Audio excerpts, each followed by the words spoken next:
You're about to unlock your mind, and all it takes is two simple words. So you know that feeling when you're stuck, when you've been thinking over and over again, looping over a problem, or maybe you're trying to make a big decision and you've thought about all the different possibilities and you still don't know which one to take.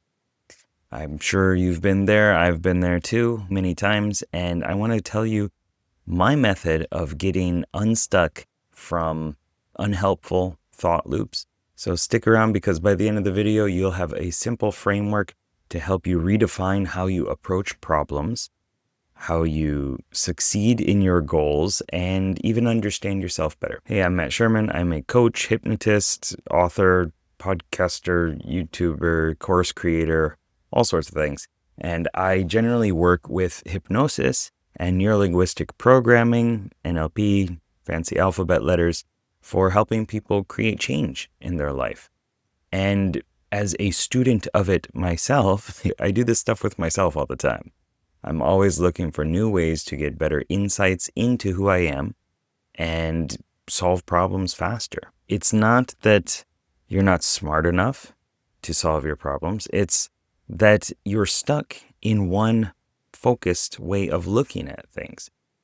With all of our problems, it's not that likely we don't have the resources, it's that we're not being resourceful enough. So by thinking differently about your problems or your goals, you're able to then loosen up and become more resourceful and succeed where you couldn't succeed before. So the key to almost all of this, taking an object and comparing that to your problem and getting insights of like, okay, what's your problem? Maybe my knee has been hurting because my back has been hurting. I've been sitting weird and herniated disc, all sorts of things. So if I'm looking at this coffee, it's kind of low on fluid. It's a container. It's delicious. It's pretty cheap. It's got an old man on it. Tommy Lee Jones, I believe, is the model for it. Really. So I can think about that and look at my knee and my problem with my health. Maybe like I'm literally lacking the fluid necessary in my knees and my joints.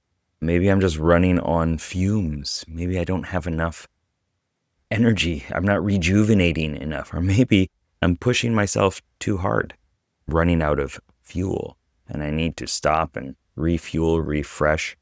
Maybe I'm becoming an old man. That one hurt. Usually, you know that you've gotten something when you say it and you're like, oh, I don't like that one. That's usually the key. Anyway, so the first step is to look at an image or an item, something. And then we'll get into the words, which are very helpful as well. So I've made these cards. These are things that I'm working on. They're really cool. So you look at this, you look at the image first, and you think, okay, there. This is a girl or a young boy crying. It says witness omen, but we're going to look at the image first. You know, one eye is not seeing things in the same way as the other. You can see that they're different. Yellow, and this is yellow and purple, are tied to the domain of intuition and ideas. So maybe like I'm not really seeing my knee and my health in a way that's supportive to me. Maybe the young me who did breakdancing and taekwondo and skating and had all these like stressors on his knee in the future is weeping right now. Or maybe the inner child of me wants to go play more and be more active, but I'm not for physical reasons, which maybe I could address. Okay, so looking at an image, you can get different ideas so that you have different insights and that you can take different actions.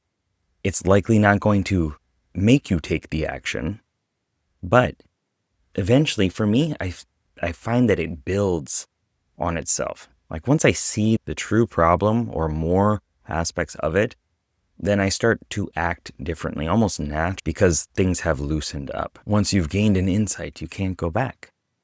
So you have that. So what you can do also, think about an issue in your life, a problem in your life as we're going through this, and you can tie that to your own situation. This is not just to talk about me. We have mend ways. So it's this dryad-like character and a tree and healing it, perhaps. Some of the leaves are being blown around. There's like this powerful force. And they're kneeling Kind of looks alien-like. The branches are growing. Maybe they're kind of older. There's some trinkets on the belt. Okay, so maybe that gives you some ideas into your situation. For me, I could stretch more, and I am.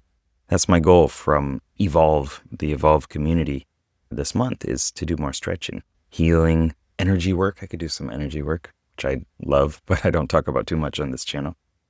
So when you're facing a problem, go through that. There are some key aspects of the unconscious mind and unconscious answers. This comes from David Snyder's work. First, the unconscious mind speaks first. So likely it'll just come out and you're like, oh, like it just kind of forces its way out. 2, it's always honest. It's truthful. It's not going to deceive you. 3, it feels like you're making it up.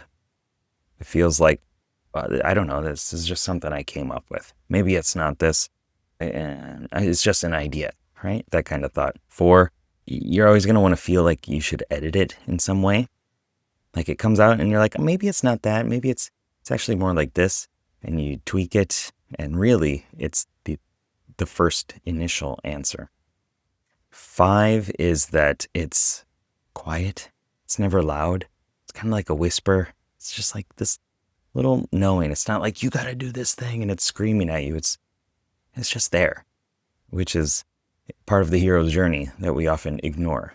Like you need to listen to this voice in order to cross the threshold and change.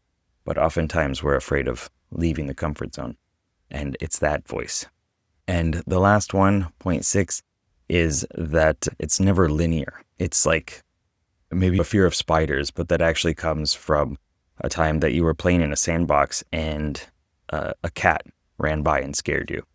It's like, what does that have to do with spiders?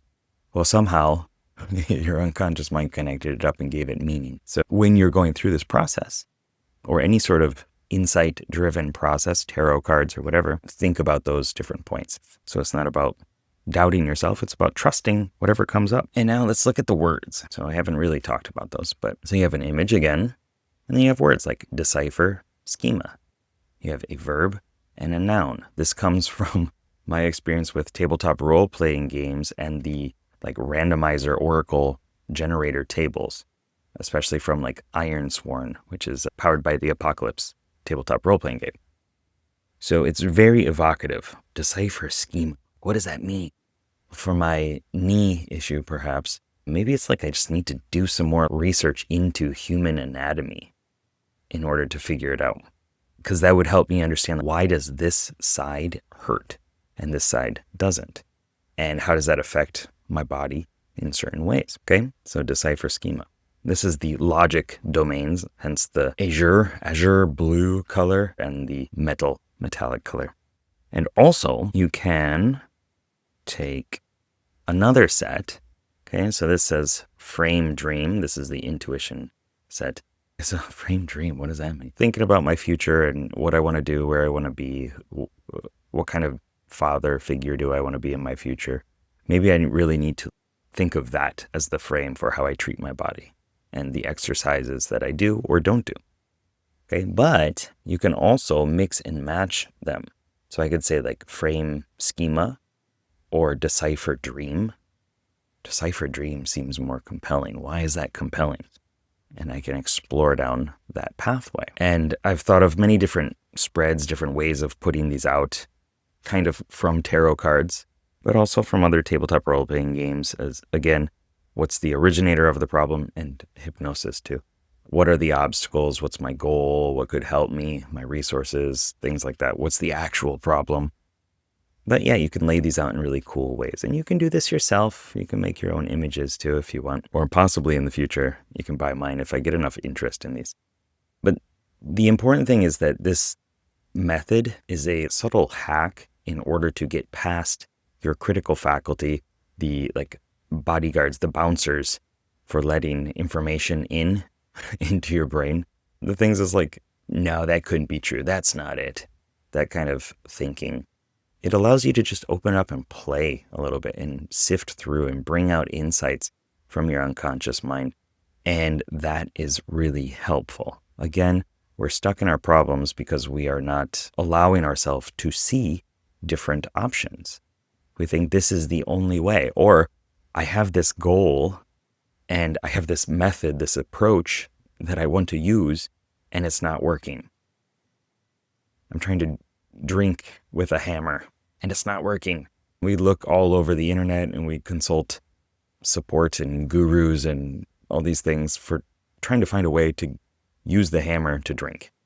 We want our methodology to work. And eventually we learn that there are probably better ways if we just allow our ego to move to the side a little bit and we see things differently. So whether you are battling decision fatigue, or you got a career that you want to pursue but you're not sure what to do, or a relationship or a health problem, whatever it is, you can use an image, an idea, an item around you and connect that to your problem and then get insights from there, which will help you act differently. Or you can do this verb and noun method where you use like an active verb and some sort of nominalization, a noun that is intangible, love, passion, caring, purpose, and you allow the insights to come from there. And then you just simply take a different action that's going to be more beneficial.